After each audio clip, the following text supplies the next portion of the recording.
Ebenezer family, welcome back to Freedom in the Word. We are excited about the next few episodes where we are going to be involved in a mental health check-in. And we have a wonderful, special, phenomenal friend, family, guest with us for the next few episodes.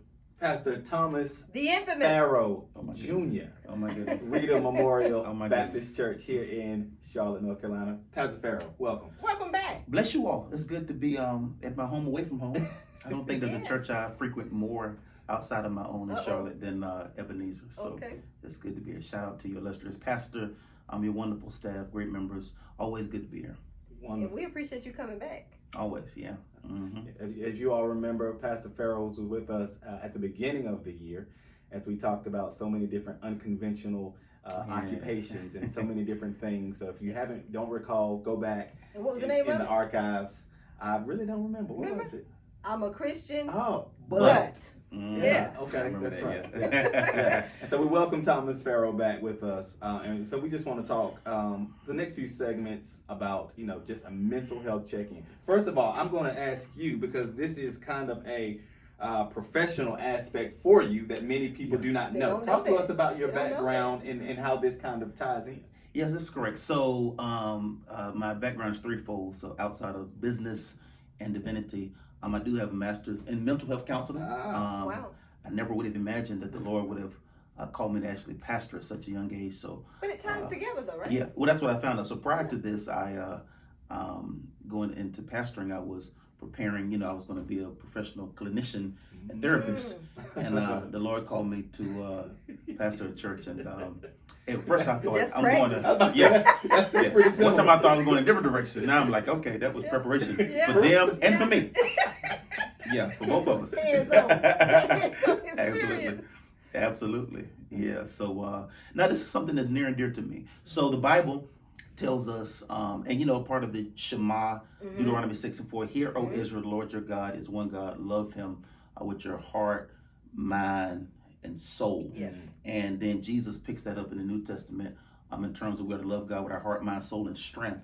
And so this kind of comprehensive love that we are called to offer God and neighbor is partially cognitive. I mean, we don't leave our minds at the door when we shouldn't at least. We shouldn't at least leave our minds at the door when we come into the context of worship and religion and certainly spirituality. So loving God with your mind is a part of that. And if your mind is off, if your mind is if you're dealing with illness in your mind, then that certainly can have an adverse effect on how you not only function in the world, but then also how you live out your faith. So question, what do you think, especially now, because we're in 2022, we got the whiff of COVID 2020, or they say the late 2019, early 2020. And I've noticed, and I haven't seen everything, don't know everybody, but just in the news and in public interaction, I've noticed that there's been just an unrest mentally for a lot of people. Oh God, and particularly among young people. And I think the advent of social media plays a tremendous part of that. That's a whole nother segment. But that's a big part of it. But I certainly believe that the pandemic took its pound of flesh out of us emotionally and psychologically. Along with the deaths. Along with that, yeah. So what was happening? So many decisions were seemingly mostly political, and then we were talking about public health. I think what was not given enough attention, and we're paying for that, is the psychological and the emotional health of people. I mean, you start talking about, this intersection, right, of the church, which is about social support, but now we're talking about social distance. And to try to navigate that space and those things being so antithetical to one another, it took its toll. And check this out too, how the science was changing and because there was just so much we didn't know about COVID, right? So I know there were seasons where you think about like I know people, you got to wash your clothes before you go in the house, don't touch a package, don't sit on a park bench. We were not certain about how it was spreading. And so, but as we learn more, I find that people were not kind of learning at the pace that the CDC and others were putting out information. Correct. So here's an example of what I was talking about. During the pandemic, I remember, we had been months in. I would be walking, outside, fresh air for my physical and my emotional health. And exactly. And so I was doing this, and I would see certain people, particularly some of our seniors, just sitting in their house at the door. Yeah. And I remember there was one particular lady. Almost a year into the pandemic, her thing, she didn't realize that, she just thought it was unsafe to go outside. So she just isolated herself in a way that, when you come out of it, you're not even the same person. No. Yeah. I don't think there's any way. So with that being said, what is, we hear this new normal. Is there a such thing as normal anymore? Because I think everything has changed. Our interaction, and like you say, you still have some people, family members, friends, elderly, they still don't know it's okay. My sister went to the store the other day and she said that she had a mask on. Yep. She sneezed in the mask and she said this woman dropped her items and left the store. Wow. Yeah.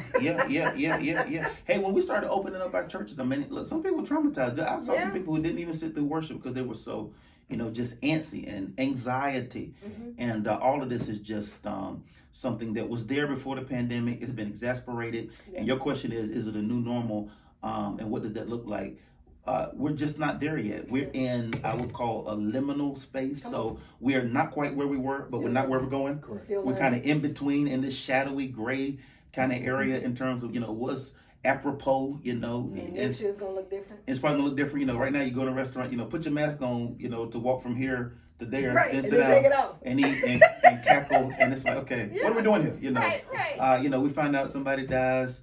I don't care what it was. First thing we want to know is, were they vaccinated? Yeah. Did they heck up? Were they vaccinated? Yeah. Were they wearing a mask? Yeah. They got hit by a bus and died. Were they wearing a mask? Y'all on social distance right. at the funeral. Exactly. So we're still trying to figure this thing out, and I am concerned about it because, hey, prior to the pandemic, our community, Black folk, were less likely to seek mental health services relative to others. Not only were we less likely to seek it, we were less likely to have some of the support in our communities, particularly. Because it's crazy if you go to the therapy. Everybody Right. go sit on no couch. Right. So there's that stigma there. I'm not going to pay nobody to go tell them about my problem. Absolutely. My dad's all-time favorites, I don't go see therapists because they just try to tell you what to do. Absolutely. And something else that we need to be honest about, all of them aren't good. People brag about, I got a therapist like it's some, like it's vogue. Yeah, it's vogue now, right? My therapist, like my kind of exclusive pocketbook or something. Yeah. All of them aren't good. Yeah. And guess what? If you ain't doing the work, then what do you do that for? it's almost like I got, I'm at LA Fitness. Well, if you ain't been, are you going? And done nothing with it, Yeah.